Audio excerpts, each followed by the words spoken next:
বেলেরোনা পাঠ চট্টগ্রামে আপনাদের স্বাগত জানাচ্ছি। আজকের সেশনে ডাক্তার পরাগ কুমার বিশ্বাস স্যার, রাজুল সাবির এবং সাথে আমি আছি। সেশনের শুরুতেই আমি অনুরোধ করব, আপনাদের যদি ভিডিও অন করার মতন পরিবেশ থাকে তাহলে অবশ্যই ভিডিওটা অন রাখবেন এবং মাইক্রোফোনটা মিউট রাখার ব্যবস্থা করবেন। সেশনে মাঝখানে প্রশ্ন করবেন না, অবশ্যই লিখে রাখবেন। সেশনের শেষে প্রশ্নগুলো করতে পারবেন।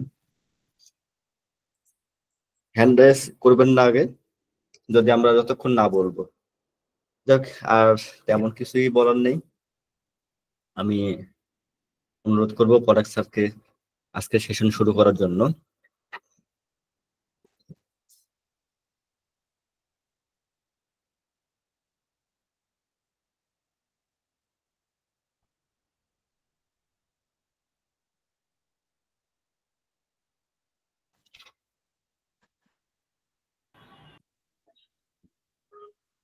হ্যালো, শোনা যায় তো? হ্যাঁ, একদম ঠিক আছে।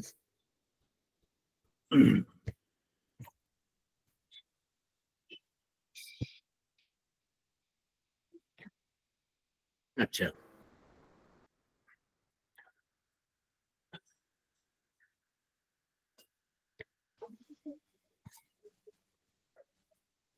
প্রথমে স্যার, ম্যাডাম এবং সমস্ত গুরুজনদের আমার প্রণাম, আর বাকি সবাইকে আমার শুভেচ্ছা। প্রথমে একটা ছোট কেস বলি। কেসটা আমার মনে হয় সবার ভালো লাগবে এবং খুব সহজ, সবাই পারবে না হয়তো, কিন্তু ভালো লাগবে কেসটা। তারপরে সাবির আছে, শুরু করি। সাবির আছিস তো?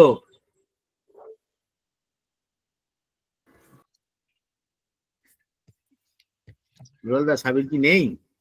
আছে আছে। আছি স্যার, আছি স্যার। আপনি শুরু করেন, অসুবিধা নেই। আজকে থেকে 1-1.5 মাস আগের কথা।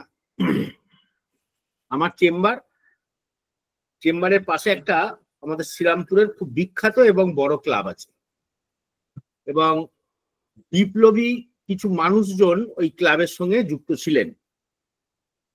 তো ক্লাবটা খুব বিখ্যাত আর কি। তো যে পেশেন্ট, সে হচ্ছে ওই ক্লাবের প্রেসিডেন্ট। মানে আমি এই জন্য কথাটা বললাম যে উনি মানে একটু অন্য টাইপের আর কি, একটু হাইফাই ব্যাপার স্যাপার আছে ওনার।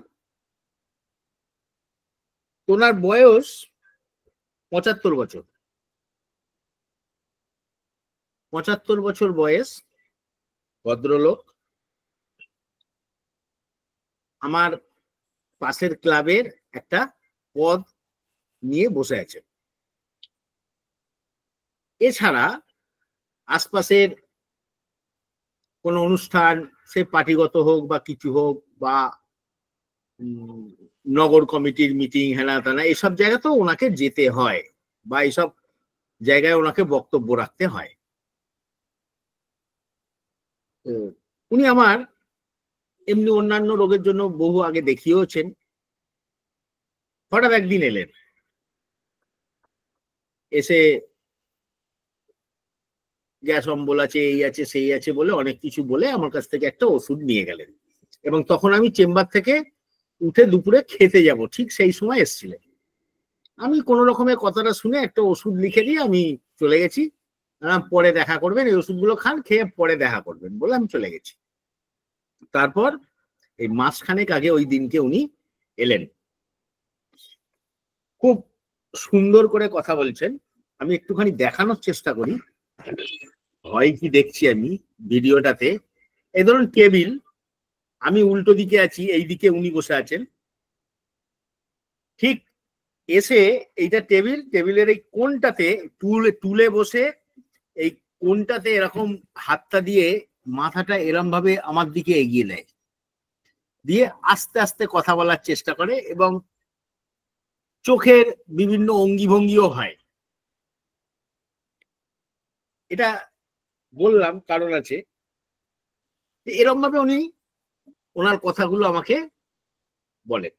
কিরকম কথা? খুব আস্তে আস্তে বলছেন আমাকে, ডাক্তার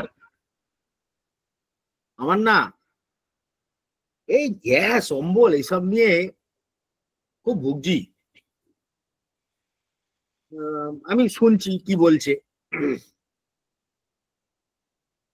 দু চারবার গ্যাস অম্বলের কথা বলেই এবার অন্য কথা বলতে শুরু করলো, এবং এই যে কথাগুলো বলছে মাঝে মাঝে একটু করে ইংরাজি কথাও বলে দিচ্ছে।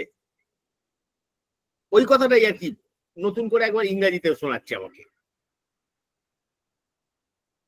এইবার একটু কায়দা করে কথাটা বলা শুরু হলো, বুঝলে ডাক্তার। চোখ পোক বেঁকিয়ে, চোখটাকে উল্টিয়ে এরম বেশ একটা অঙ্গিমা ভঙ্গিমা করে আমাকে বলছে, আমার না একটা বিশেষ ব্যাপার আছে যেটার জন্য আরো আশা। কি বিশেষ ব্যাপার? বলছে ইরেকটাইল ডিসফাংশন। আমি ইরেকটাইল ডিসফাংশন, আমি দেখছি ওনার দিকে তাকিয়ে আছি। খানিক্ষণ তখন দেখছি বলে একটু চুপচাপ আছে। আমি জিজ্ঞাসা করলাম মানে? আরে মানে ঠিক মতো ইরেকশন হচ্ছে না। ঠিক মতো ইরেকশন? আমি মনে মনে ভাবছি ৭৫ বছর বয়স, ভদ্রলোক, হঠাৎ করে ইরেকশনের কথা বলছে। চেষ্টা কিরম হলো? এবার যেহেতু ওখানকারই, এবং আমি প্রায় ওই জায়গাটাতে, ওই ঘরটাতে আমি প্রায় ২৫ বছরের কাছাকাছি আছি, তো আমার অনেক কিছু ওই আশপাশটা ফ্যামিলির মতো অনেক কিছু জানি আমি, অনেকের বন্ধু বান্ধব অনেক কিছু আছে ওখানে। আমি জানি ওনার ওয়াইফ ১২-১৪ বছর আগে মারা গেছেন। সেটা আমি কিছু বলিনি প্রথমে। আমি বললাম মানে ইরেকটাইল ডিসফাংশন বলতে আপনি কি মানে করছেন? বলছে মানে ঠিক মতো ইরেকশন হচ্ছে না। আর কি মানে? তাও আমি একটুখানি অবাক হয়ে জিজ্ঞাসা করলাম যে আপনার বয়স ৭৫ বছর, এই বয়সে আবার এইসব খুব দরকার? আমি এরম ভাবে জিজ্ঞাসা করলাম। তখন বলছে মানে তখন ঠিক সেই সময় এরম ভাবে কনুইটা আমার টেবিলের কোণে রেখে আমার এরম ভাবে গিয়ে আমার কানে কানে, মানে পারলে আমার কানের ভেতর ঢুকে যায় আর কি, এরম ভাবে এগিয়ে গেল, মুখটা বাড়িয়ে এগিয়ে গিয়ে বলছে, হা বুঝি যে বয়সটা একটা ফ্যাক্টর, তবুও একটু এটা থাকলে ভালো হয় আর কি। আমি না জানার ভান করছি যে আপনার বাড়িতে মিসেস, মানে বৌদি আর কি, আমি এরম বলে ছেড়েছি। এবার উনি বলছেন না, বৌদি তো আপনার ১২ বছর আগে মারা গেছেন, ১২-১৪ বছর আগে মারা গেছেন। তো বয়সটা ফ্যাক্টর বুঝি, কিন্তু একটা জিনিস, এইটা যদি না থাকে ঠিক মতো, মানুষের ঠিক কনফিডেন্স আসে না। আমার ঠিক কনফিডেন্সটা যেন নেই মনে হচ্ছে। আমি ওনাকে বললাম ৭৫ বছর বয়স, এটা লাগবে, এটা না থাকলে কনফিডেন্স থাকবে না। আমি ব্যাপারটা বুঝতে পারছি না।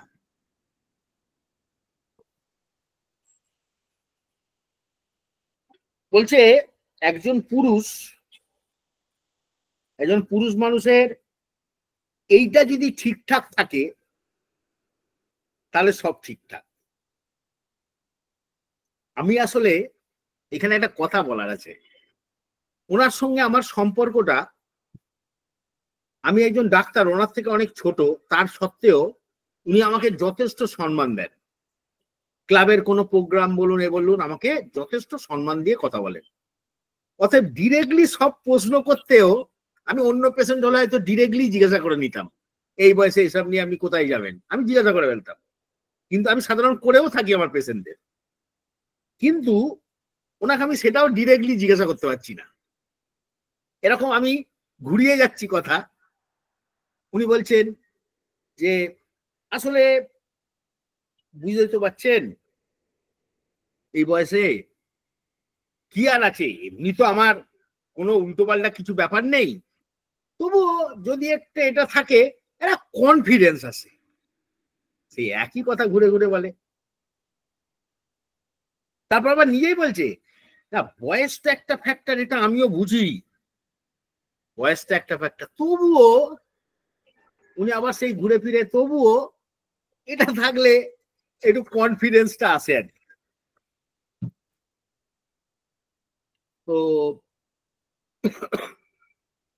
তখন অনেকক্ষণ যখন বেশ কিছুক্ষণ এর মধ্যেই আমরা ঘোরাফেরা করছি আমি, আর মানে ওনাকে অ্যাকচুয়ালি খোঁজাতে চাইছি অন্যরকম অন্য কিছু যদি বেরোয়, বা কোনো মহিলার সঙ্গে অবৈধ সম্পর্ক আছে কিনা, বা কোথাও যায় টাই কিনা, এইসব জিজ্ঞাসা করবার চেষ্টা করছি, কিন্তু কোথাও যেন একটা বাধা, আমি ডিরেক্টলি জিজ্ঞাসা করতে পারছি না। এটা কিন্তু অনেকক্ষণ ধরে চলছে, চলতে চলতে সাবির তখন বলছে স্যার আমার একটা কথা জিজ্ঞাসার আছে, করব? এটা আসলে এখানে সত্যি কথা বলতে দ্বিধা নেই, সাবির, আমি আর দুলাল দা আমরা একসঙ্গে যেহেতু প্রচুর পেশেন্ট দেখি, তাতে কি হয় আমরা বুঝতে পারি কে কোথায় আটকে আছে।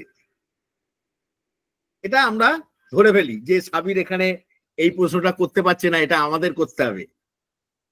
সেরকম সাবির বলছে স্যার আমার একটা কথা বলার ছিল, আমি একটু বলবো? হ্যাঁ তুই জিজ্ঞাসা কর, কি করবি?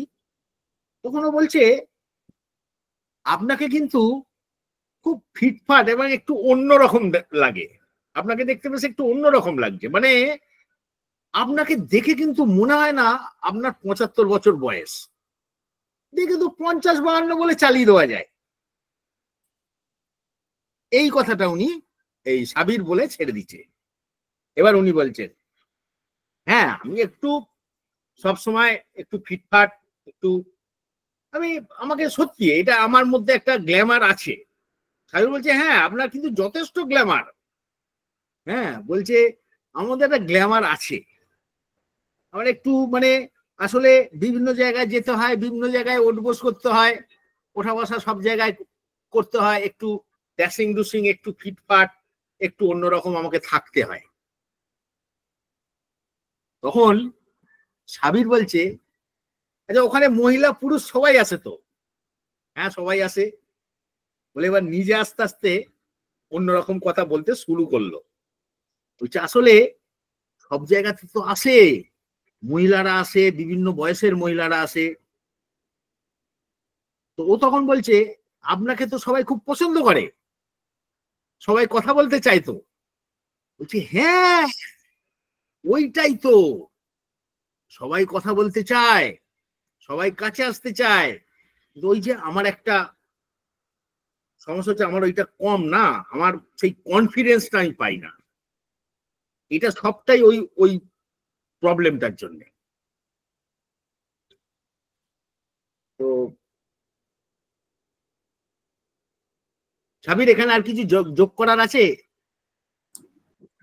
যোগ করা বলতে ওনাকে যখন আমি ওই ধরনের আশ্বাস দিলাম, তারপরে বলছে আমি বললাম হ্যাঁ আসলে তো আপনি যা ইয়াং লাগছে আপনাকে, আপনাকে তো অনেক অ্যাট্রাকটিভ লাগে দেখতে, হ্যাঁ যা অ্যাট্রাক্ট লাগছে না, বলে হ্যাঁ এটাই তো সমস্যা, অনেকেই তো আমার সঙ্গে কথোপকথন করতে চায়, মেয়েরা আমার সঙ্গে হাত বাড়াতে চায়, হ্যাঁ অল্প বয়সের মেয়েরাও আমার সঙ্গে কথা বলতে চায়, আমার পাশে ঘেঁষতে চায়, কিন্তু আমি ভয়তে, সমস্যা, আমার তো সমস্যা, আমি তাদের সঙ্গে খুব একটা বেশি ঘনিষ্ঠ হতে পারি না, সেই কনফিডেন্সটা আমি পাই না।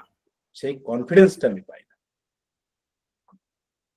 আমি বললাম হ্যাঁ অবশ্যই আপনার দেখে যা ইয়াং লাগছে মেয়েরা তো চাইবেই, বলছে হ্যাঁ চাই তো, প্রচুর ঘটে এরকম, প্রায়ই হয়, বিভিন্ন জায়গায় যায় বিভিন্ন রকম, কিন্তু কি করব, বাইরে শুধু কথাই কাজ মেটাতে হয়, কিন্তু এগোতে পারি না, আমি ভয় পাই, এতটুকুই ছিল। তো এই হচ্ছে কেস। সাবির ওই এর ভিডিওটা কি রেডি আছে নাকি?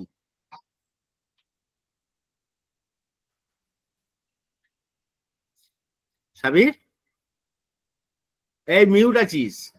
রিভিউটা রিভিউটা তো আমার কাছে নেই। রিভিউটা হয়তো ছিল না, তাহলে ডাউনলোড করতে হবে। আচ্ছা আপনি কথা বলুন।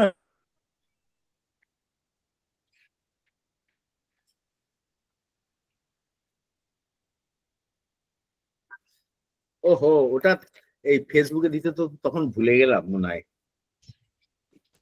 কদিন আগেই তো।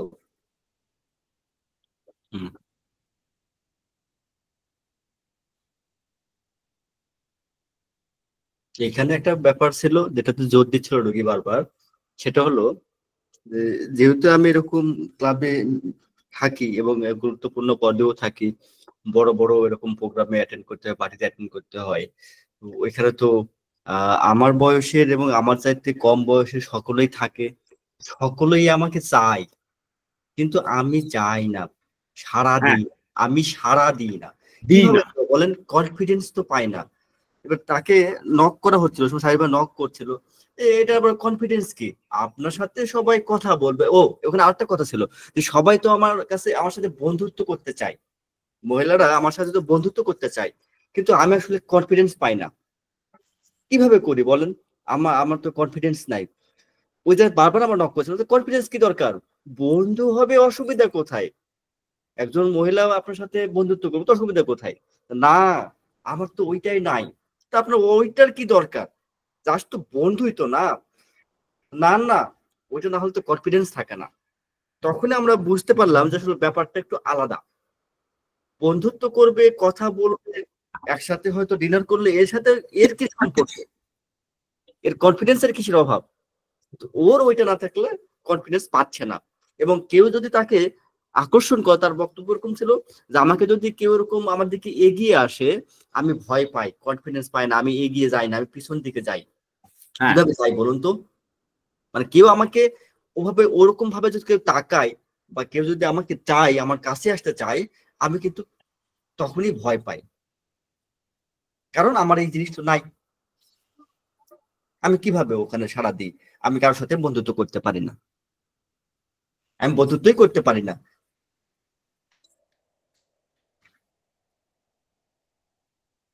মন চাই কিন্তু করতে পারি না। ওদের যেমন মন মন চায়, চায় কিন্তু করতে পারি না, ঠিক। ওরা যেমন আমার দিকে এগিয়ে আসে, আমাকে একদম স্মার্ট এবং এরকম আকর্ষণীয় লোক দেখে অনেকেই আসতে চায়। আমারও মন চায় আমিও তাদের সাথে একটু বন্ধুত্ব করি, কিন্তু আমি ভয় পাই, আমি যাই না, কারণ আমার তো কনফিডেন্সের অভাব, আমার তো এই এছাড়া জিনিসটা আমার আর কোনো সেরকম প্রবলেম নেই। না, আমার কোনো অন্য কোনো সমস্যা নেই, আমার সমস্যা এটাই। আমার এই একটাই সমস্যা। তো এটা নিয়ে কেউ কিছু বলতে চাইলে হ্যান্ড রাইজ করতে পারেন।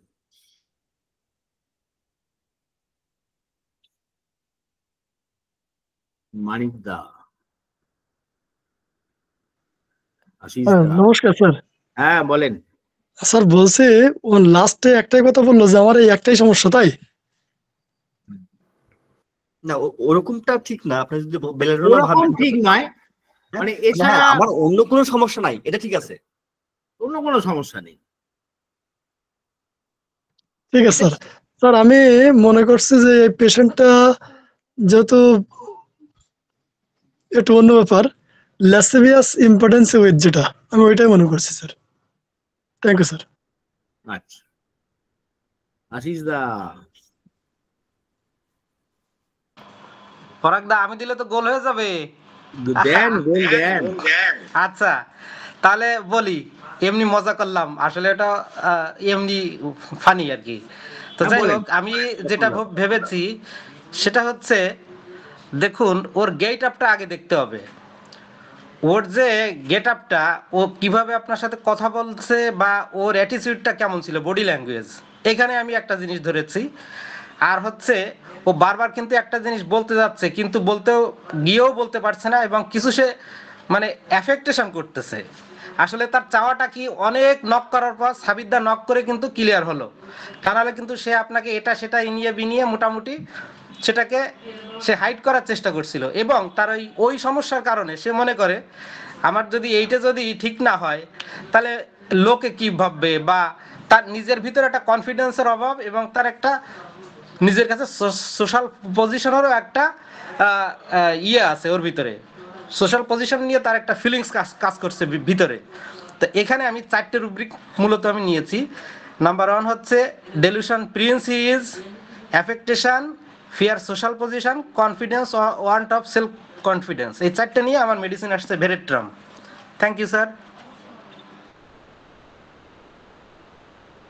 ভূপেশ দা,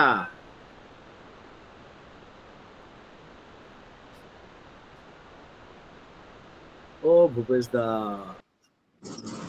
হ্যাঁ দাদা নমস্কার, সবাইকে নমস্কার। কিন্তু আমি তো মনে করেছি একটু অন্যরকম, যেমন আসলে তার যে জিনিসটার অভাব সে মানে বারবার বলছে, তো আমি এখানে ভেবেছি যে ডেলুশন পুয়ার হিজ আর এক্সক্লুসিভ টু, এই নিয়ে আমি ভেবেছি এটা ক্যালকেরিয়া কার্ভ হতে পারে। Thank you.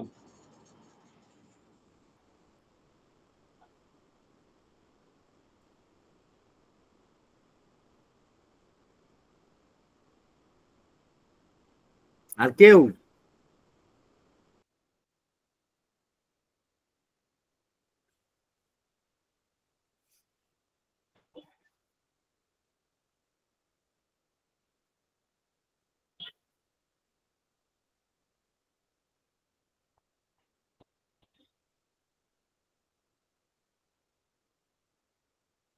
আচ্ছা, ওর ভিডিওটা পেয়েছি আমি, আপলোড দেখাবো কি রিভিউটা? হ্যাঁ ওকে। হ্যাঁ, হ্যালো, হুম,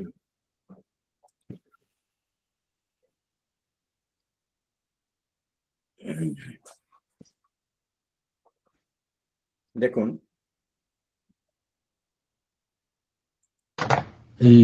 এই ওষুধটা নেওয়ার পরে নিচ্ছি তো, এটাতে আমার একটা ইয়ে হচ্ছে, কিছু কিছু ইনি কিন্তু 75 ইয়ার্স ওল্ড। হ্যাঁ, ভালো করে দেখবেন। ইমপ্রুভমেন্ট যেন মনে হচ্ছে, খুবই, দ্যাট ইজ ভেরি, মানে কি বলবো, নিচুর দিকেই, মানে তাহলেও আগের মেডিসিনের থেকে এই মেডিসিনটা অ্যাক্টেড, অনেক বেশি অ্যাক্টিভ। এটা অ্যাকশনটা একটু অ্যাড করেছে, এবং not only that, the size of the pencil that has increased. আচ্ছা, এই জায়গাটা কি বললো খেয়াল করলেন? পেনিসটা একটু ইনক্রিজ হয়েছে। এই যে কথা বলছে চোখের আবভাব, এইটার কথাই আমি তখন বলছিলাম। ও কিন্তু আমার টেবিলের উপর ঝুঁকে পড়ে কথা বলছে কিন্তু।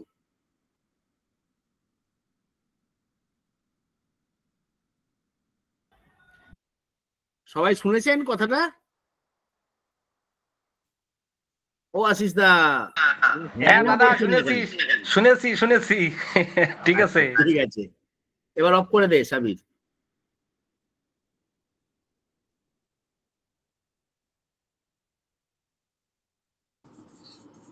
এক মিনিট, দাদা এখানে আরেকটা রুব্রিক আমি মানে ভাবছি যে হোয়াটসঅ্যাপটা একটু দেখবেন স্যার।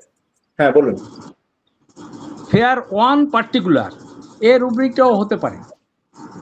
Thank you sir.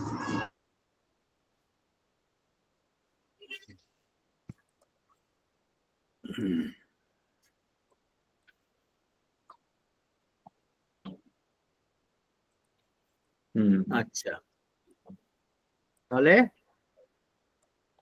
তাহলে কি আমি আগাই?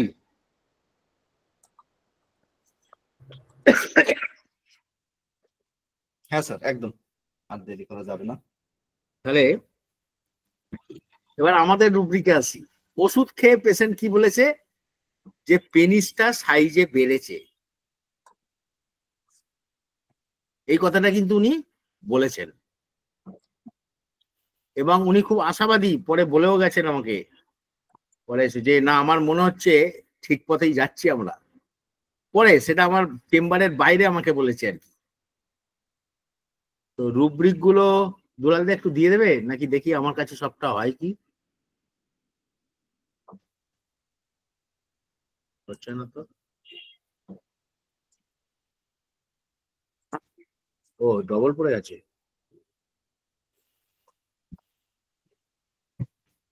এটা হচ্ছে আমাদের সিলেকশন ছিল।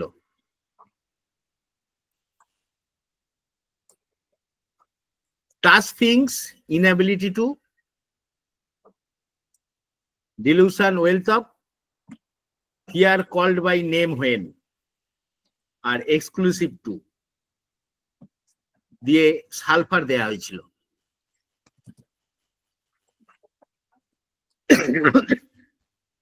এবং রেজাল্ট আপনারা শুনেছেন।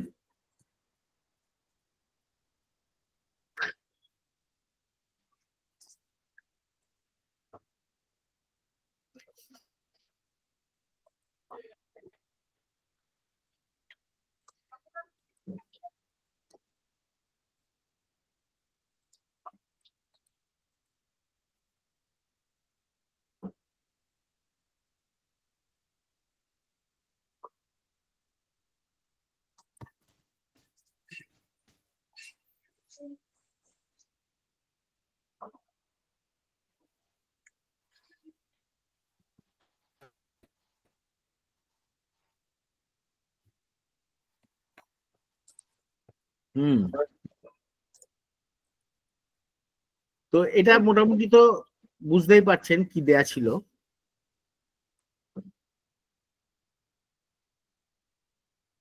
স্যার সেকেন্ড রুব্রিক আর ফোর্থ রুব্রিক যদি একটু এক্সপ্লেন করতেন, মানে কিভাবে নেওয়া হলো ওটা। সেকেন্ড রুব্রিক না না, সবগুলোই বুঝিয়ে দেন, সবগুলোই। সেকেন্ড ফোর্থ ওটা দরকার নেই, প্রথম থেকে বুঝিয়ে দেন, সবার জন্য ভালো হবে বুঝতে। Touch thing inability to, touch thing inability to মানে হচ্ছে এখানে কেসটাতে দেখুন সবাই আসছে বলছে সবকিছু হচ্ছে, কিন্তু উনি এগোতে পারছেন না, উনি টাচ করতে ভয় পাচ্ছেন। টাচ মানে কি আর গায়ে ছুঁয়ে দেখার এই কথাটা আমরা বলছি না, মানে মেন্টাল টাচ আর কি, এটা করতে উনি ভয় পাচ্ছেন। মানে উনি পারছেন না, ভয় পাচ্ছেন মানে উনি পারছেন না। যেমন ওই fear called by name when, ওনার ভয়, ওনাকে নাম ধরে ডাকছে যে সেটাতেও ভয় ওনার। কারণ একটাই, ওনার ওটা কম। আর ডিলুশন ওয়েলথ অফ, ওনার তো আর কোনো সমস্যা নেই, এমনি সব দিক থেকে উনি ওকে, সব ঠিক আছে, একদম কোনো সমস্যা না। আর এক্সক্লুসিভ টু তো সেটা বললে উনি একটা সবার থেকে আলাদা, নিজেকে একটু অন্য রকম বলছেন, যেটা আশিস দা বোধহয় বললেন এক্সক্লুসিভ টু, তাই তো আশিস দা? সেটা আমরাও ধরেছি। না না না, ওটা আমি বলছিলাম ওই প্রিন্স, প্রিন্স। তুমি প্রিন্স বলছিলে, ওটা কে ভূপেশ দ্বারা কে যেন বললেন? আমি বলেছি এক্সক্লুসিভ টু। এক্সক্লুসিভ আমরা ওই একই ভাবেই ধরেছি ওটা। উনি সবার থেকে একটু আলাদা, নিজেকে সবসময় একটুখানি অন্যরকম বোঝাতে চাইছিলেন, কথাবার্তা বা ওনার যে আমার সামনে যে বিহেভ যেগুলো, প্লাস ওনার কথাবার্তার মধ্যে আমি তো বুঝতেই পারছেন আমাকে অমুক জায়গায় যেতে হয়, তমুক জায়গায় যেতে হয়, এই করতে হয়। উনি সবার থেকে একটু আলাদা, আমার বয়সে অনেকের থেকে আমি একটু আলাদা, এরকম ধরনের কথাবার্তাগুলো ওনার মধ্যে ছিল। এবং মানে ছিল মানে ওটা যেন বোঝাই যাচ্ছিল যে উনি একটু সবার থেকে আলাদা। আমার বয়স দেখে আমাকে 75 লাগে না, এটাই হচ্ছে লাগে না। সবথেকে বড় এক্সক্লুসিভ। হ্যাঁ, আমাকে 75 বছর মনে হয় না, সেটা আমরা শুধু বলছি না, উনিও বলছেন। আমাকে দেখে 75 মনে হয় না। ওনার কথা বলার স্টাইলটা দেখলেন আপনারা? স্টাইল মানে সাংঘাতিক স্টাইল, আবার চুলে রং ফং করে একদম এসে, আবার সেটাকে আবার ইংরেজিতে বলছে। হ্যাঁ, আবার একবার করে একটুখানি মেন জায়গাগুলো আর একবার করে ইংলিশে বলে।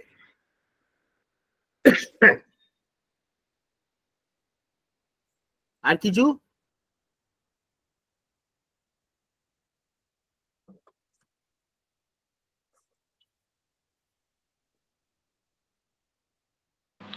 পরাগদা, ওই কথার মাঝে মাঝে যখন ইংরেজিতে কেউ কথা বলে, এইটার আসলে ফিলিংসটা আমরা কি নিতে পারি বা কি রুব্রিক ধরা যায়? অ্যাকচুয়ালি উনি যেটা করছিলেন না, উনি যেটা করছিলেন ওইরকম একটু স্পেশাল ইংলিশ বলছিলেন, এটা তো অন্য কারণ। ওই কথাগুলো বলতে ওনার একটুখানি আমার সামনে ডিরেক্টলি বলতে অসুবিধা হচ্ছিল, যেমন পরের দিন ওই ভিডিওটাতে শেষের দিকে একটা জায়গায় আছে যেখানে আমাকে না বলে জিজ্ঞাসা করলেন কে কে আছে। এক সেকেন্ড, হ্যালো, হ্যাঁ পাঠাচ্ছি।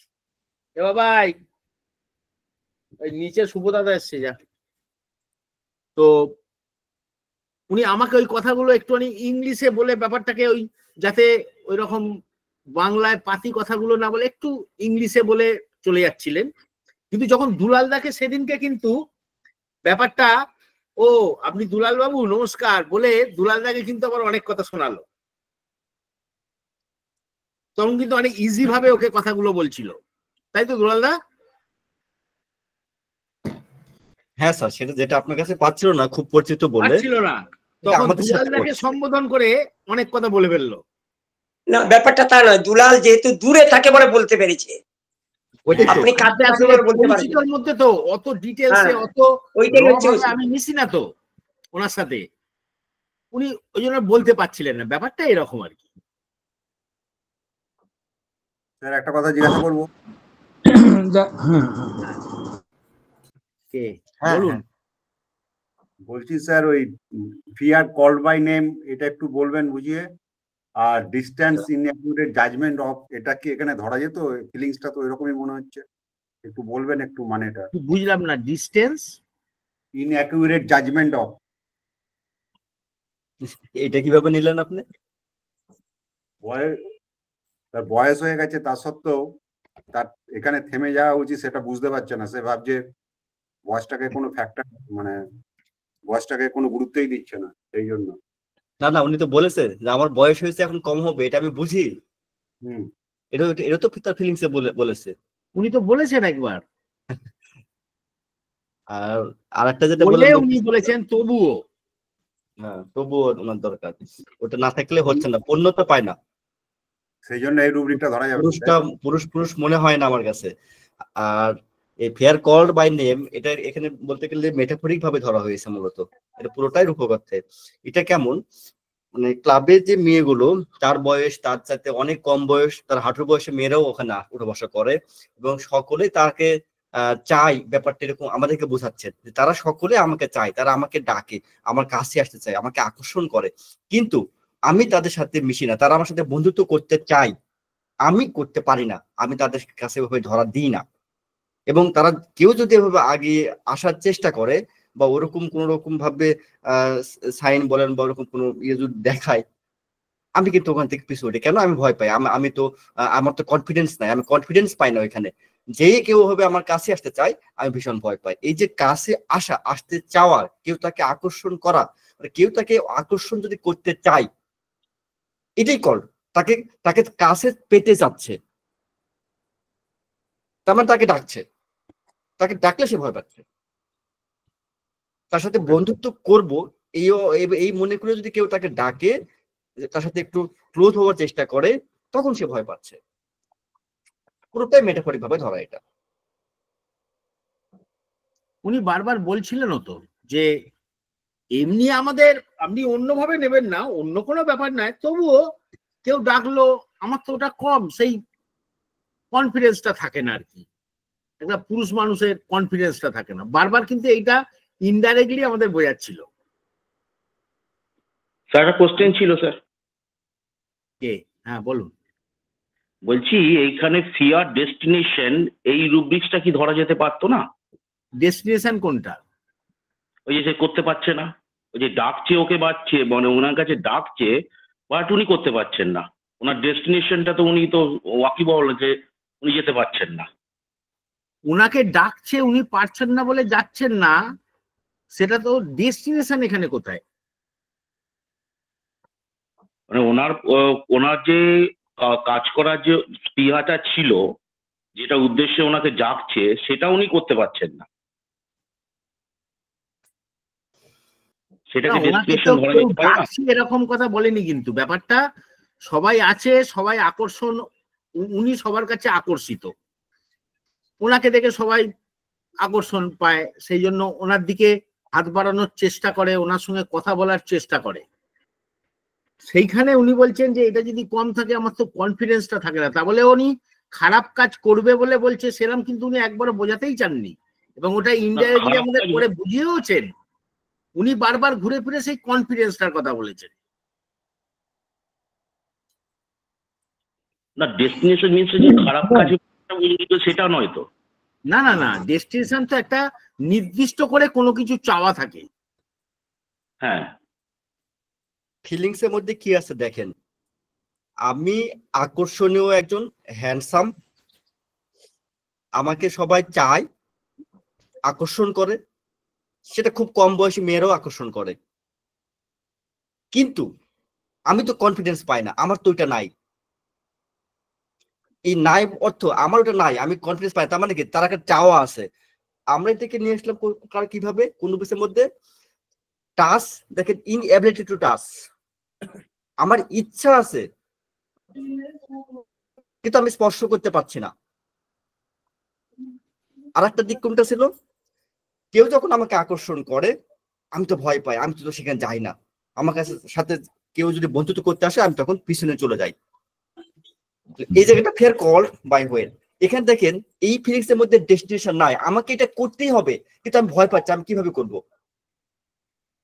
আমাকে এটা করতে হবে, আমার এটা উদ্দেশ্য, এটা গোল, উদ্দেশ্য থাকে বা গোল থাকে। বলেনি। এই যে বিয়ের পর বাচ্চা আসছে না, বাচ্চাটার জন্য আমার সেক্সের অভাবে বাচ্চাটা হচ্ছে না, এটা আমি জেনে গেছি, তখন এসে বলে যে যেরকম ভাবে ওকে ওইখানটায় পৌঁছতে হবে,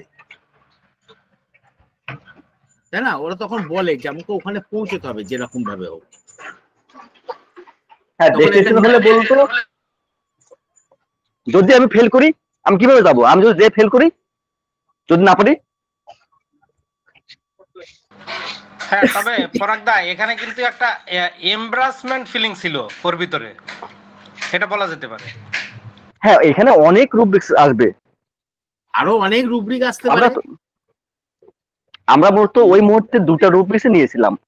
সালফারের মধ্যে অনেক রুব্রিক ওনার মধ্যে ইনবিল্ট আছে, আমরা সেগুলো অনেক ইনবিল্ড আছে। আমরা পরের দিনও এটা নিয়ে অনেকক্ষণ আলোচনা করেছি, অনেক রুব্রিক নিয়ে। হয়ে যাবে। হ্যাঁ, বোঝাতে আমরা এই নতুন রুব্রিক গুলো আপনাদের বোঝানোর জন্য এটা নিয়ে আসলাম।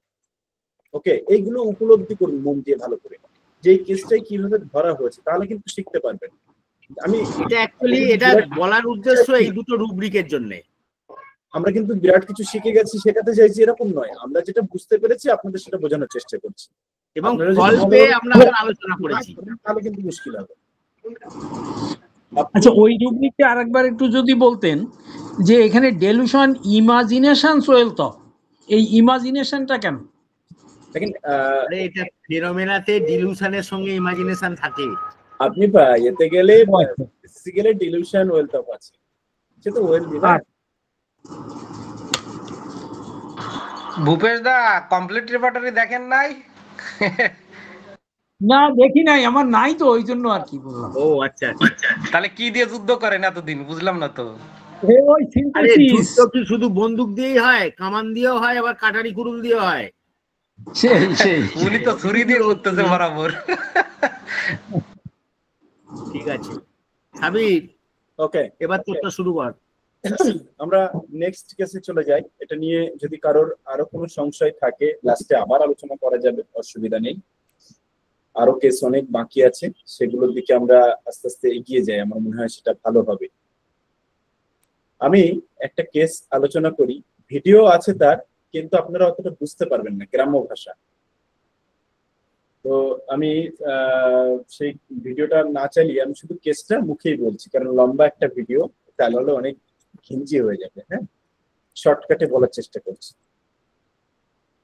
পেশেন্ট একজন ভদ্র মহিলা, বয়স হচ্ছে 56 ইয়ার্স, 56 ইয়ার্স ওল্ড, এক ফিমেল পেশেন্ট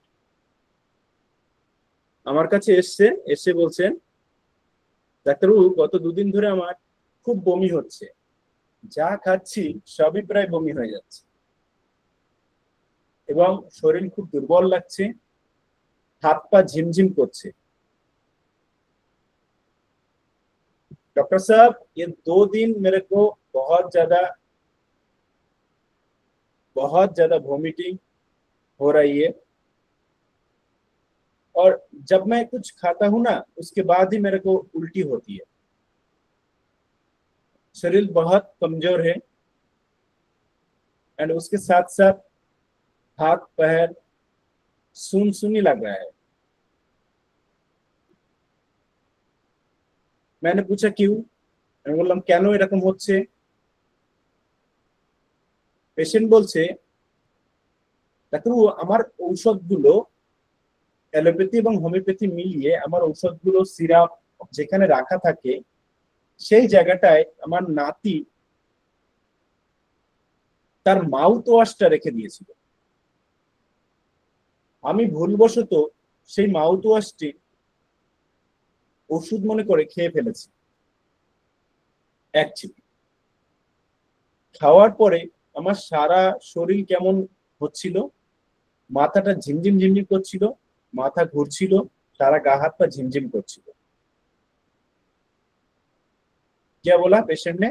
मैंने पूछा क्यों ये हो रहा है, तो पेशेंट ने बोली मैं जहां अपना दवाई रखती हूँ वहां मेरे पोते ने अपना माउथ वॉश रख दिया था, गलती से मैंने उसे पी लिया। उसके तुरंत बाद ही मेरा पूरा शरीर में अजीब सा महसूस होने लगा, सिर चक्कर लगने लगा, झुनझुनी से होने लगा हर शरीर में। अच्छा ठीक। उसके बाद जब मेरा बेटा घर आया तो मैंने बेटे से पूछा ये मेडिसिन खाने के बाद से मेरा ये हो रही है। बेटे ने बोला ये तो माउथ वॉश है। ওনার ছেলে যখন বাড়ি এসছে তখন ছেলেকে বলল আমি যে এই ঔষধটা খেয়েছি তারপরে আমার এরকম এরকম হচ্ছে, তুই একটু দেখতে হবে এটা কি, এবং গালে মিষ্টি মিষ্টি লাগছে। ছেলে দেখে বলল এটা তো মাউথ ওয়াশ, ছেলে দেখে বলল এটা তো মাউথ ওয়াশ। তার কিছু পরে আমার পুরো সব বমি হয়ে গেল, নীল কালারের संगे माउथ वॉशटाও বেরিয়ে আসলো। उसके बाद ही मेरा एक बार वॉमिट हुआ, उसके साथ नील रंग का वो माउथ वॉश निकल आई। उसके बाद से मेरा माउथ में हर वक्त और मेरा माउथ में और थ्रोट में भी मीठा मीठा लग रहा है। আমার তারপর থেকে গাল এবং গলা মিষ্টি মিষ্টি লাগছে। पेशेंट बोलते मैंने बहुत ज्यादा तकलीफ में हूं, मैं बार बार थूक रही हूं और गाल रगड़ रही हूं, क्योंकि मेरे लगते हैं कि पेट के अंदर थोड़ा अभी है। मेरे सामने भी बहुत बार थूक फैली उन्होंने। পেশেন্ট বলছে তারপর থেকে আমি আমার গালে মিষ্টি মিষ্টি অনুভব করছি, গাল ঘষছি, কুলি করছি, ব্রাশ করছি, থুতু ফেলছি বারবার, আমার মনে হচ্ছে পেটের মধ্যে এখন একটু রয়েছে।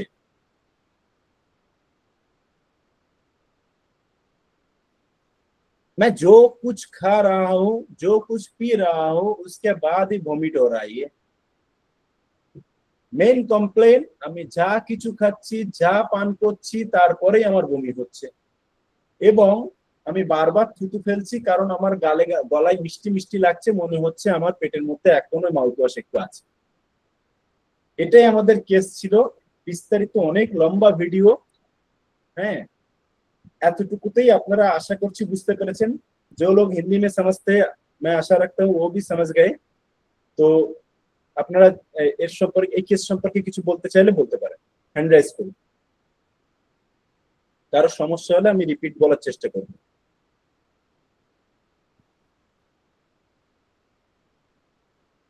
রূপেশ স্যার বলুন। স্যার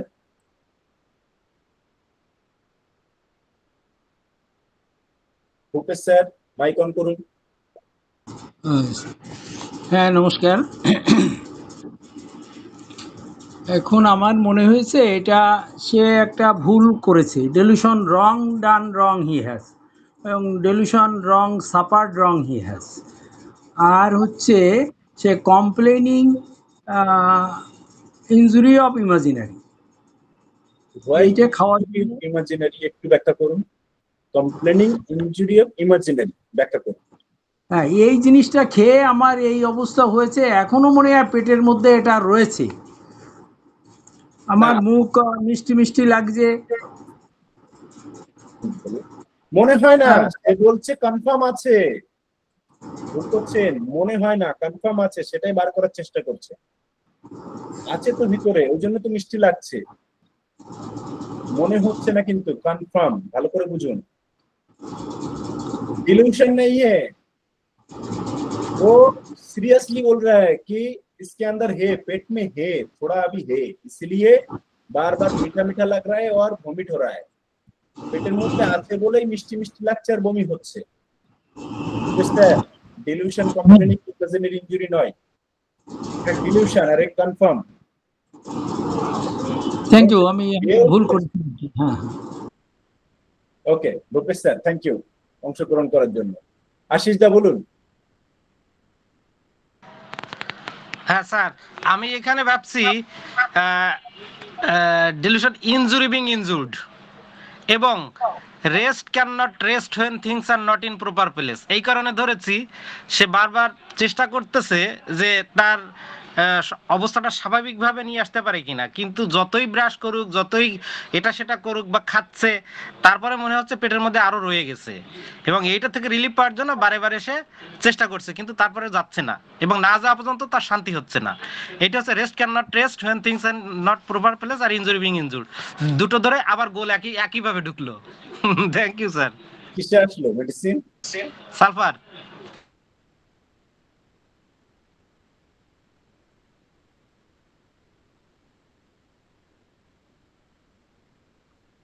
সুন্দর ভাবনা। আর কারো? আর কেউ হ্যান্ড রাইজ করছে না? আর কেউ কি শুনতে পায়নি কেসটা? और किसी ने नहीं सुना केस? নতুনরা কেউ ট্রাই করবেন?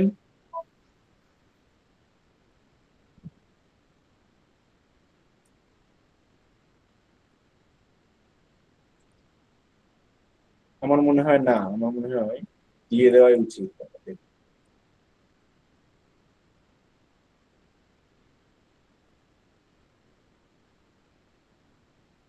এনিওয়ান? কারো কি কেস বুঝতে অসুবিধা আছে? এগিয়ে যান।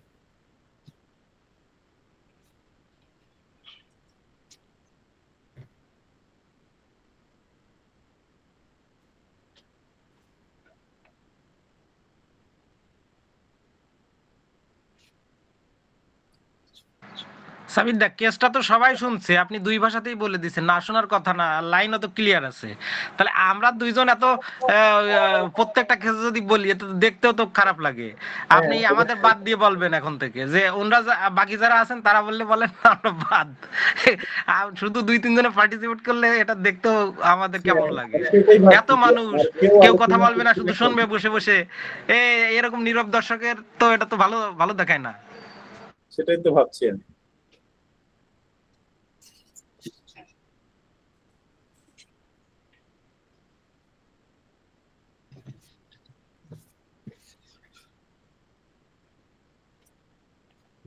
এগিয়ে যান। নিশ্চয়ই। একটা মিনিট।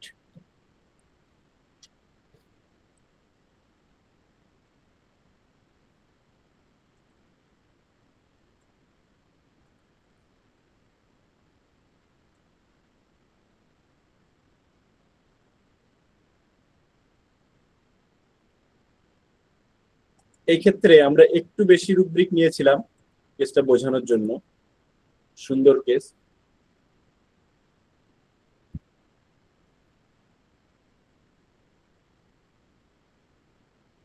আশিস দার সুন্দর জায়গায় গোল দিয়েছে।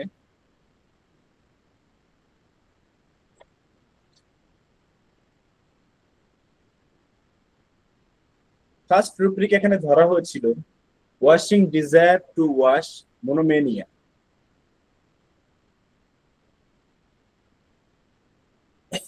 Washing desire to wash monomania, সে বারবার ধোয়ার ইচ্ছা প্রকাশ করছে এবং সেটা মনোমেনিয়ার সাথে। মনোমেনিয়া কি? একটি নির্দিষ্ট বিষয়ের প্রতি সর্বক্ষণ বাতিগ্রস্ত অবস্থা। ওসিডির থেকে একটু আলাদা, ওসিডিটা একটু অন্যরকম, মনোমেনিয়া অন্যরকম। ওয়াশিং, বাথিং, ডিজায়ার ফর, আমরা এই ওয়াশিং ডিজায়ার ফর আগেরটাও নিলাম, এটাও সেমি ডাইরেক্ট রুবির সঙ্গে একদম প্রমিনেন্ট, এখানে ছাপ দেওয়া, পুরো স্ট্যাম্প দেওয়া এই রুব্রিকটাও।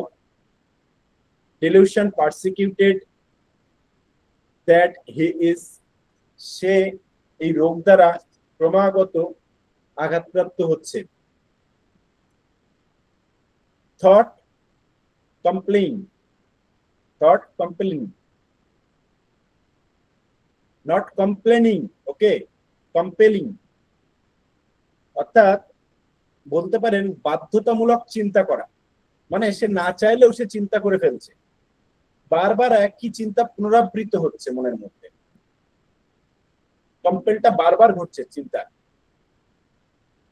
Mind rest can not rest when things are not in proper place, যত সময় পেটের জিনিসটা বাইরে না বার হয়ে সম্পূর্ণ সুস্থ হচ্ছে সে স্থির হতে পারছে না, কনস্ট্যান্ট ব্রাশ করছে, থুতু ফেলছে, সবকিছু করছে। Mind touch things impel to know that objects seen are real two,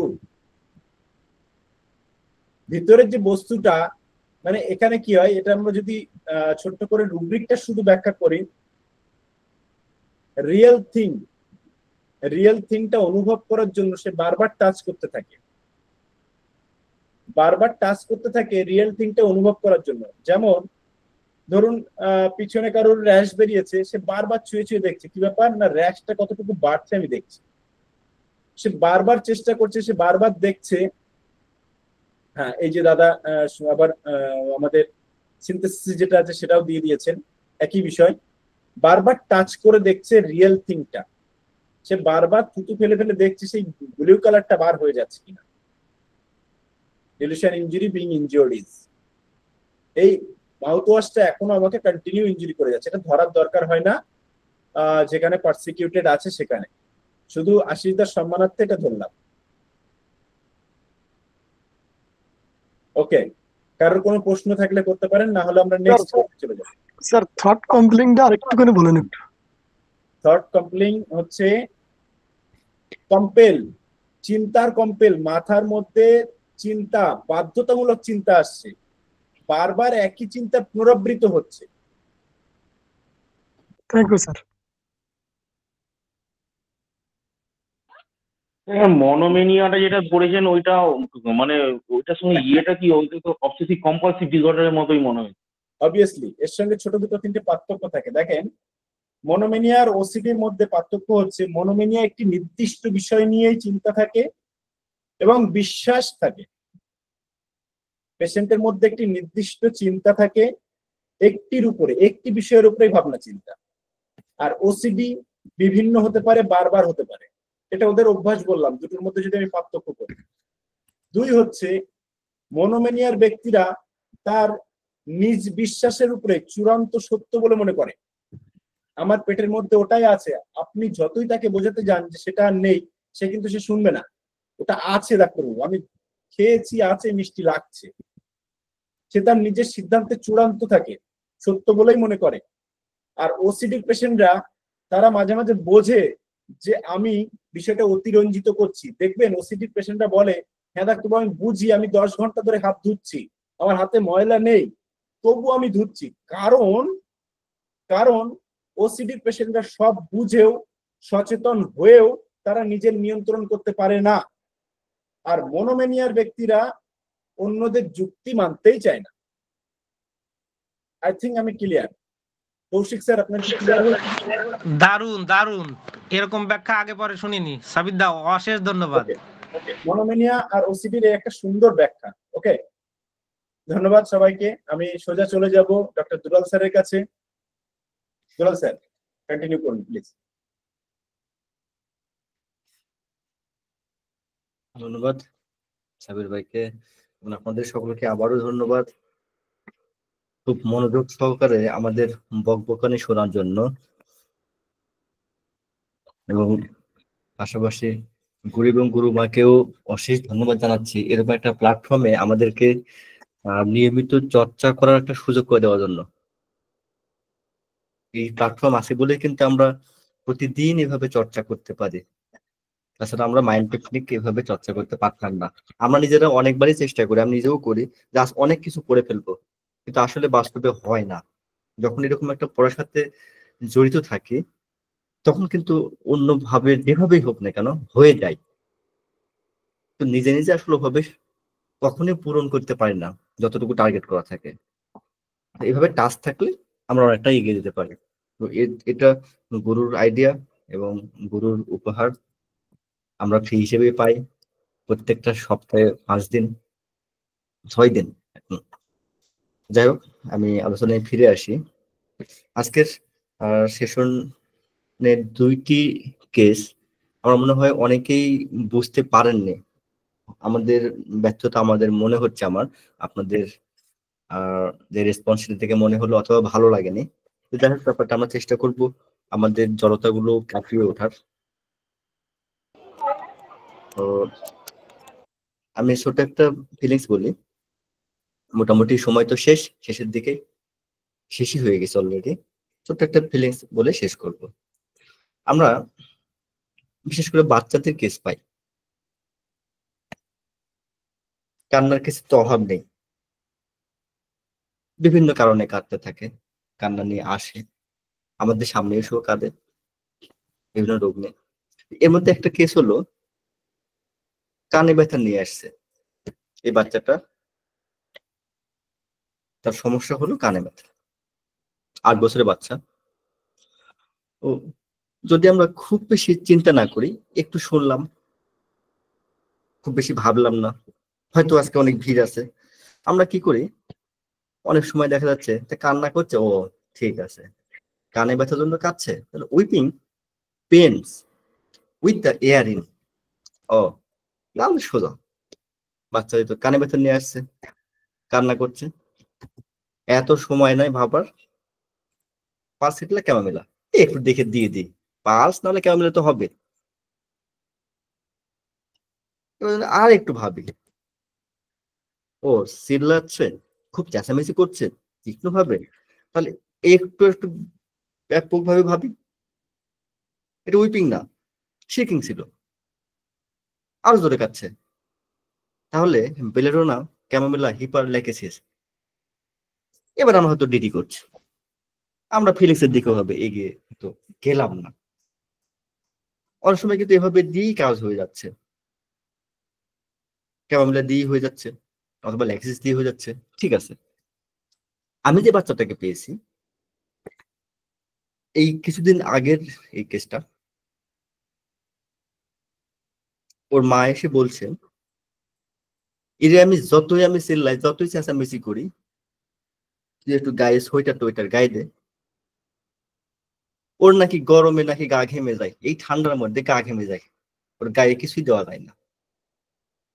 ঠান্ডা লাগলে এটা ওটা সমস্যা তো হয়, ওর এই কানে ব্যথারও কিছুদিন থেকে সমস্যা, ঠান্ডার আগে থেকেই শুরু হয়েছে, গত বছরও ছিল। এরকম হয়, প্রায় হয়, শুধু ঠান্ডার সময় হয় এমনটা না। ওর দেখা যাচ্ছে একটু কানে জল ঢুকলেও হয়, ইনফেকশন হয়, বেশ ভোগে, ভালো হয় কিছুদিন পর পর। ওর ছিলই, ওটা আমি বারবার নিষেধ করি যেরকম ঠান্ডা লাগাস না, লাগাস না, গায়ে কাপড় চোপড় দে, কে শুনে কার কথা, এই ব্যাপারটা আছে। এবার তাই করলো, দেখেন এই যে ঠান্ডা লাগাইছে, আবার দেখেন কানে ব্যথা নিয়ে আসছে, এই ঠান্ডা লাগালো, তারপর থেকে এরকম শুরু হয়ে গেল, চিল্লাচ্ছে এখন। ছোট বাচ্চা 2 বছরের বাচ্চার মতন বা ছোট বাচ্চা কোলের বাচ্চার মতন চিল্লাচ্ছে, এত বড় বাচ্চা 8 বছরের ছেলে এরকম চিল্লাচ্ছে। নিষেধ করলে শুনে না, শুনবেই না, একটু ভয় দেখালেও শুনে না, এটা করিস না তুই, শুনেই না। আর নাকি খালি গায়ে ঘুমানো লাগবে, খালি গায়ে থাকা লাগবে, একটা শার্ট গায়ে দিয়ে থাকবে, একটা গেঞ্জি গায়ে থাকবে, এই করে গেল।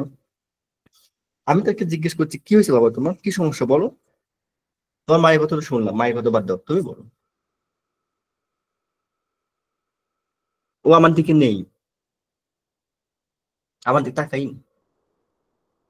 একটু পর পর উরি বাবা, ব্যথা এমন ভাবে হচ্ছে যে বোঝা যাচ্ছে চিৎকার দিয়ে উঠছে।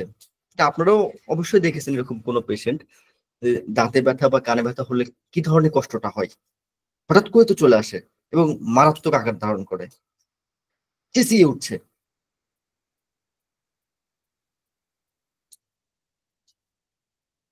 ওর সাথে আমি চেষ্টা করছি কথা বলার, ও এদিকে নাই।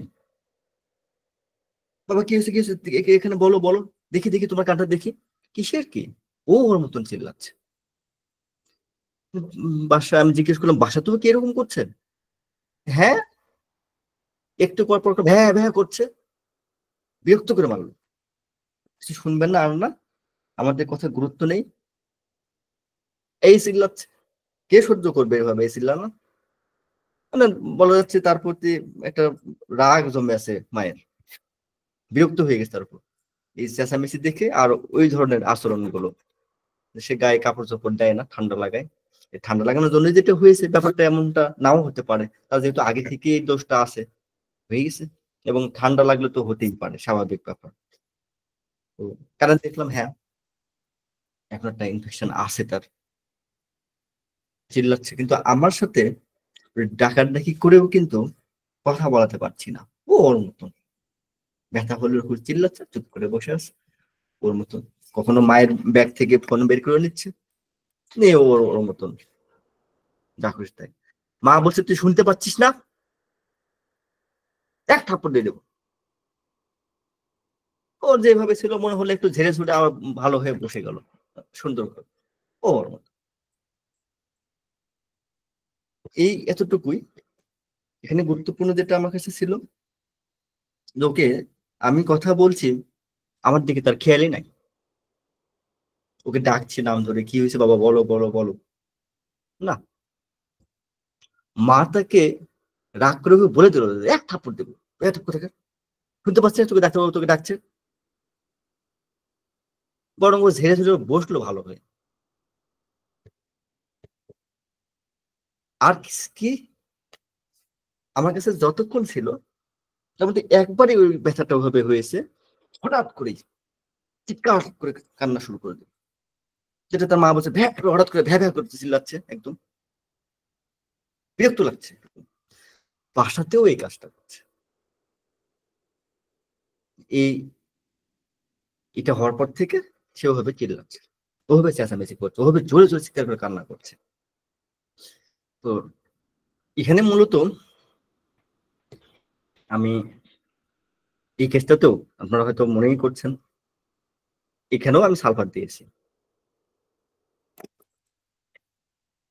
কিভাবে?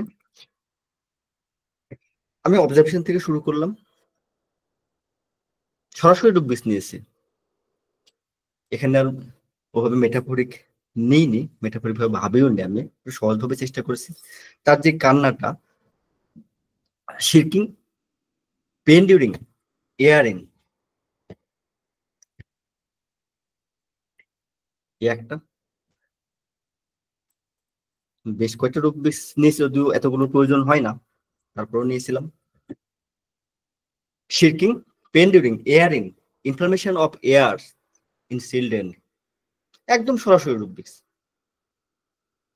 এভাবেই পাবেন ল্যাবরেটরিতে, আমি ওইটাই তো পাচ্ছি।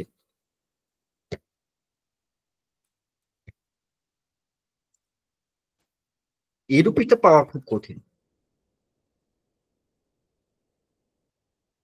হয়তো আমার ধরা ভুলও হয়েছে। সাধারণত এটা পাওয়া যায় না, খুব কঠিন, এটা অবজারভেশনে পাওয়া যায়। আমাদের অবজারভেশন পাওয়া যদি খুব ভালো না হয় তাহলে এটা পাওয়া যাবে না। আনঅবজার্ভিং চিলড্রেন, ইনফ্লামেশন অফ এয়ারিন। দেখেন আমি তাকে বারবার ডাকছি, মা তাকে শাসন করছে, বলছে তোর সাথে কথা বলতে যাচ্ছে, তোকে বলছে ডাকছে, তুই কেন শুনতে পাচ্ছিস না, তোর মতন কেন, তুই এখানেও এরকম করবি, একটা মেরে দেবো না। ও কিন্তু এদিকে কান দিচ্ছে না, ওর এখানে ধ্যানই নেই, ওর আশপাশের যে পরিবেশ সে সম্পর্কে তার জ্ঞানই নাই, তার ধ্যান নাই, তার অ্যাটেনশন এখানে নেই, অন্য কোথাও আছে।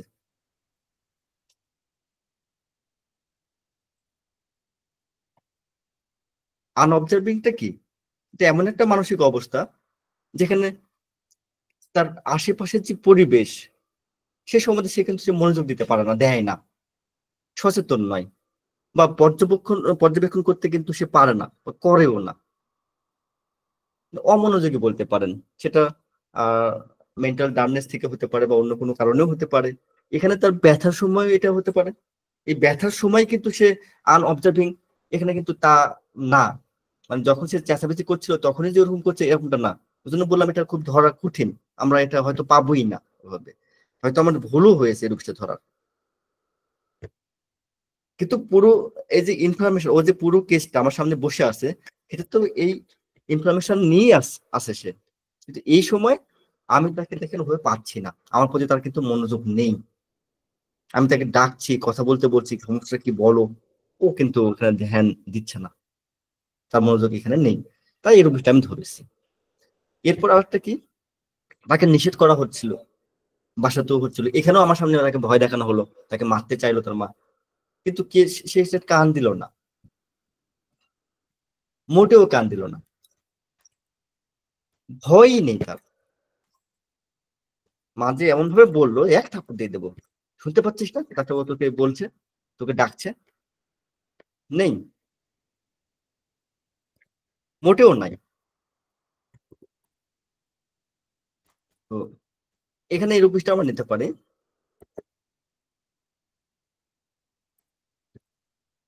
হেয়ারলেস চিলড্রেন, বড় তো ভয় নেই। দুটো জায়গায় এই রূপ বিষটা টাচ করে গেছে। একটা আমার সামনে তো তাকে ভয় দেখানো হলো, আর একটা হলো বাসার কথা যেটা বললো, তাকে বারবার বলা হয় যে একটু গায়ে কাপড় চোপড় দে, তো সোয়েটার গায়ে দে, শোনা না, মোটেও না, কানেই নেয় না, মোটেও কানে নেয় না, ওর ভয় নেই। আর আমার সামনে যেভাবে ঝেড়ে ঝুড়ে বসলো, ও তো গায়ে মাখলো না তার মায়ের কথা, মোটেও না। আল্ট্রাডোপিস এখানে নেওয়ার আসলে দরকার নেই, একদমই না। তারপরও কাছাকাছি একদম, এবং আপনি ধরতেও পারবেন যদি ওভাবে সরাসরি চলেও আসে। জাস্ট মনে রাখার জন্য এই রূপটা দিলাম, সেটা এরকম: undressing coldest weather in children. অনেক বাচ্চাকে এরকম পাবেন, এই যে তীব্র শীত, এরকম ঠান্ডা, এই ঠান্ডার সময়ও এরকম খালি গায়ে ঘুরে বেড়াচ্ছে, খালি গায়ে ঘুমাচ্ছে, খালি গায়ে খেলছে। আমি কিন্তু এই কেসটা নিতে পারেন। আমি কিন্তু কয়েকটা কেসে পেয়েছি এই রুব্রিকটা। আজকেও সাইবার ওখানে একজন কমপ্লেন করলো, আজকেও একজন এসেছিল, আমরা এটা আলোচনা করছিলাম, আর ওই মহিলা ওখানে বলছিলেন যে আমার বাচ্চারও দেখতে হবে এরকম, গায়ে কিছু দেয় না। তো একটা বাচ্চা আছে, সে ইভেন পড়ার ওখানে গিয়েও তার ড্রেস খুলে ফেলে। 11 বছরের মেয়ে, সে তার ড্রেস পরে থাকতে পারে না, গায়ে অস্বস্তি লাগে। এই শীতে অন্তত সে 4 বার আসলো আমার কাছে। আমি তো এই রুব্রিকটা জানতামই না আগে, দুলালদার থেকে শিখলাম। এবার আসলে খবর আছে। হ্যাঁ, এই সবগুলো রুবিক্স মিলিয়ে তাকে আসলে সালফার দেওয়া হয়েছিল। তো এখানে শাব্দিক অর্থেই ধরা হয়েছে রুবিক্স গুলো, এবং আমি তো ভাবছিলাম সালফারের মহিলার বড় কেসটা বলবেন, আপনি হঠাৎ করে ছোটদের কেসে চলে আসলেন আজকে। ঠিক আছে, তাও অনেক সুন্দর হলো, অনেক নতুন নতুন রুব্রিক জানা হলো, ধন্যবাদ। আচ্ছা, অন্যদের কি বলার আছে বলুন।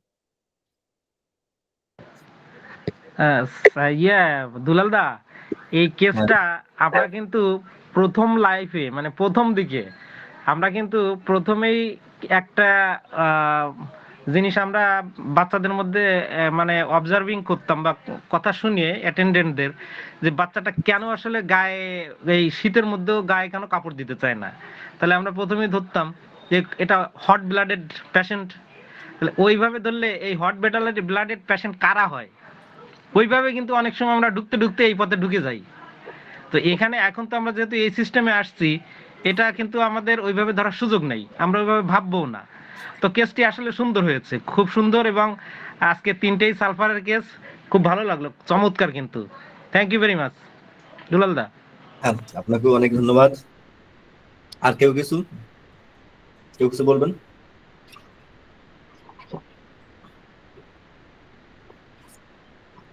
মনে হয় না। আমি এবার গুরুর কাছে যাব। অনেকক্ষণ থেকে চুপচাপ বসে আছেন, তার বসে থাকলে হবে না। এসেছেন যখন, না এসে যখন গেছেন, আমি পড়াশোনা করছিলাম। ও করলে হবে।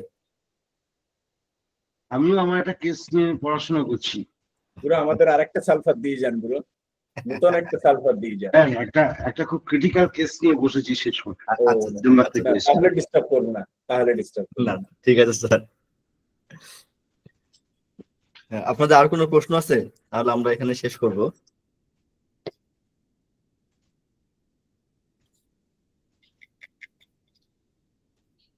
নেই।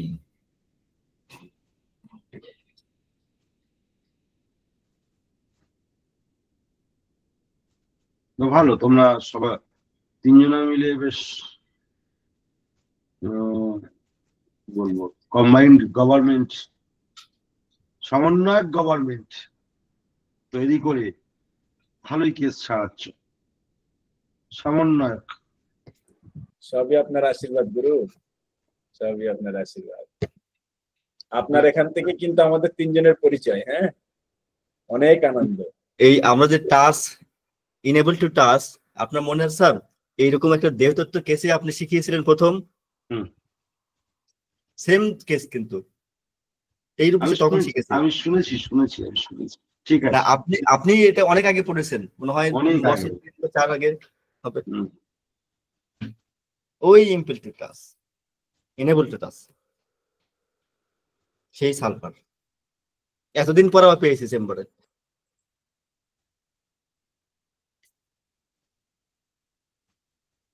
এগুলো তৈরি করতে অনেক সময় লাগে। অবশ্যই গুরু। আপনাকে এই জন্য তো আমরা খুব একটা জ্বালাতন করি না। না, যখন আপনি চিন্তার মধ্যে থাকেন জ্বালাতন করি না, আপনি বলতেই পারবেন না। আমরা সবসময় আপনার সদয় থাকি। যেমন আমি আজ একটা কেস নিয়ে বসেছি, এটা রাত 3টেও বেজে যেতে পারে, 4টেও বেজে যেতে পারে, কোনো ঠিক নেই। আমি এখন খাওয়া দাওয়া করিনি, খাওয়া দাওয়া করলে আমার থিঙ্কিং এর চিন্তা ভাবনার সুতোটা কেটে যাবে। আমি গুরুর সাথে যখন থাকতাম, যখন ওখানে বেশি বেশি যাওয়া হতো, গুরু মাঝে মাঝে 1টা 2টোই শুচ্ছে দেখতাম। আমি পাশে বসে থাকতাম, খুব একটা বেশি কিছু আমি পড়তাম না। আমি হয়তো বইটইগুলো নিয়ে একটু ঘুরতাম, গুরু পড়ছে। আমি বেশিরভাগ কম্পিউটার নিয়ে একটু ঘাটাঘাটি করতাম, কি কি আছে, হ্যাঁ কি কি নেওয়া যায় সেগুলো ট্রাই করতাম আর কি। বুঝতেই পারছেন আপনারা, বিস্তারিত না যায়। এই আর কি, একটা কেসের মধ্যে 25টা ওষুধের শেড।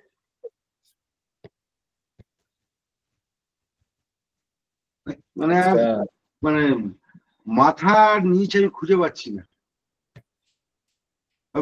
ভিডিও রয়েছে, ভিডিওটাকে চালাচ্ছি আর দেখছি আমি।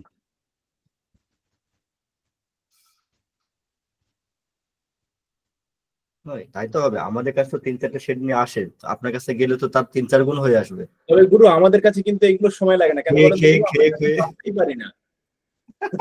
আমাদের কিন্তু এত সময় লাগে না গুরু, আমরা তো এত ভাবতেই পারি না। আমাদের তো ভুলভাল মেডিসিন দেবো তো, আমরা তো ওগুলো ভাববোই না। প্লাস এই কেসটাই আমরা তাড়াতাড়ি করে দেবো, স্যার তো সবকিছু ছেটে মেটে ছোট করে আমাদের বলবে, আমাদের তখন ভাল লাগবে বেশ। আমরা যদি নতুন পাই আমরা তো ভুল দেবো, আমাদের সময় লাগবে কেন? হ্যাঁ, সেই আমরা তো কম জানি, আমার তো অত টেনশন নেই। 5টা রুব্রিকের মধ্যেই ঘোরাফেরা করবো। বেশি জানাটাও মুশকিল আবার, তাই না? এই মাইন্ডে এসে ওটা জানলাম স্যার, জানলে সব ভালো, অন্য কিছুতে দেখতে আবার মাইন্ডে এসে দেখলাম যত নতুন নতুন রুব্রিক আসছে তত ঘোলাচ্ছে বেশি। তা বলতে হবে।